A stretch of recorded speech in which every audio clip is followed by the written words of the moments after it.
সেই সাথে কেউ কোনো ধরনের যে আমরা আগে গিয়ে মারি বা এরকম এরকম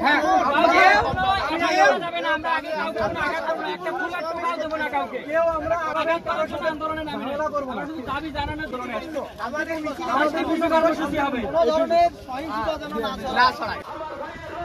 বিনা দিতে দেব না, বিনা দিতে দেব না, আমার ভাইয়ের রক্ত বিনা দিতে দেব না।